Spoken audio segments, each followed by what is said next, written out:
السلام عليكم ورحمة الله وبركاته. النهاردة بإذن الله هنكمل بقية قائمة التولز بتاعة الفوتوشوب، وهنتكلم النهاردة عن الأوبجكت سيلكشن تول.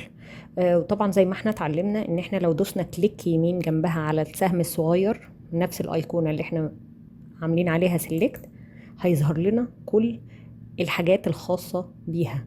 اول حاجه معانا اللي هي الاوبجكت سيلكشن تول، بعدها كويك سيلكشن تول، بعدها ماجيك واند تول. اول حاجه نختارها الاوبجكت سيلكشن تول. اول ما بنختارها بيتفتح لي هنا في الشريط ده ادوات زي نيو سيلكشن، سيلكشن جديد، دي اسمها نيو سيلكشن. التانية اد سيلكشن، التالتة subtract from selection، يعني اطرح من السلكشن. هنا نزود على السلكشن، وهنا اطرح من السلكشن، وهنا instruct with selection، يعني تعمل تختار. لو بتختار حاجتين وفيهم تقاطع فهو هيختار لك بس التقاطع بينهم. بعد كده هنا المود عندي نوعين، الريكتانجل وفي اللاسو. احنا هنختار الاول الريكتانجل، الحاجات الباقيه دي مش هتهمنا قوي دلوقتي.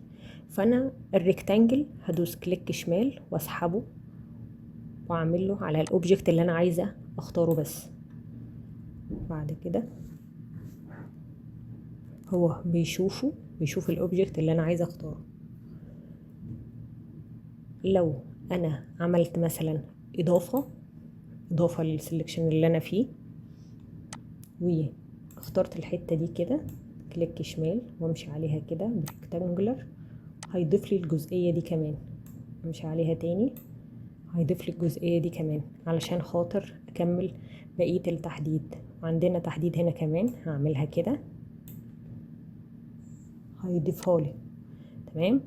ولو دوسنا من الكيبورد كنترول سي وبعد كده كنترول في تاني، لو دوسنا كنترول سي من الكيبورد بعد كده كنترول في،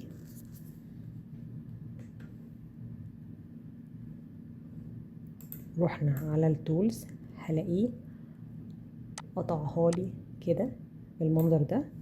ندوس كنترول سي كنترول في، عمل لي لير جديدة بيها.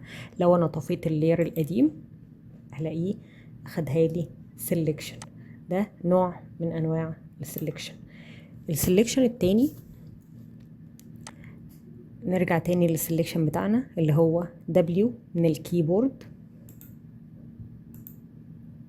اللي هو في نفس سيلكشن الاوبجكت سيلكشن تول. بدل ما اختار ريكتانجلر هختار لاسو.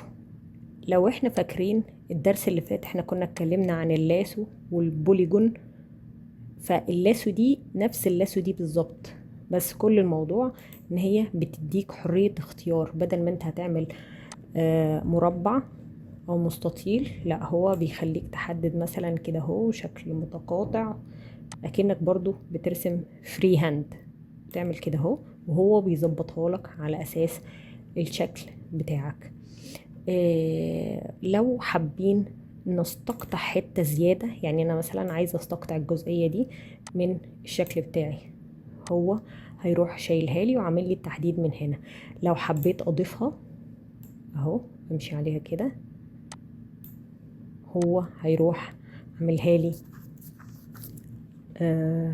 هعمل عليها سيلكشن. بعد كده نروح لده نعمل كنترول سي كنترول في، يفتح لي لير جديدة زي ما قدامنا. بعد كده كليك يمين على الايقونة كويك سيلكشن تول. الكويك سيلكشن تول ده بيخليك تمشي على الاوبجكت اللي انت عايزه، ماشي، كليك يمين وتسحب كده بيعمل لك سيلكشن على كل الحاجة اللي انت ماشي عليها. كده كده احنا ماشيين عليها هو بيختارها لي اهو، يعني الجزئية اللي احنا ماشيين عليها هو بيختارها لي. بس بيبقى فيها مشكلة ان هو ساعات بيفتح معايا لو شاف ان نفس الشكل او حاجة قريبة منها في الباك جراوند نفس اللون.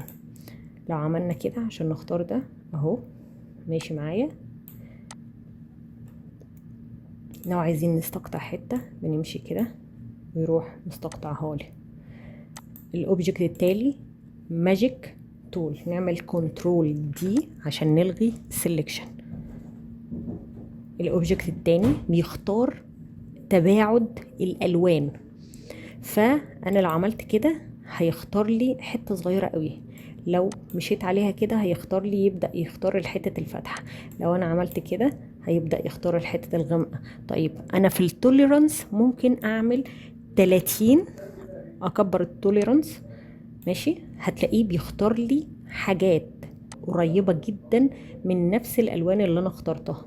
ولو صغرت ل10 هيختار حاجات صغيرة جدا عشان ده التولرانس بتاعه. فده مش هيبقى عملي معانا قوي زي مثلا الاوبجكت تول او الكويك تول. انا في الغالب بستخدم الاوبجكت سيلكشن علشان يختار لي سيلكشن محدد. ادوس كنترول دي عشان الغي السيلكشن وارجع تاني اروح عاملاله، ارجع تاني اروح محدداله كده الشكل اللي انا عايزه اعمل عليه سيلكشن اهو، ويروح هو محدد لي الشكل بتاعي.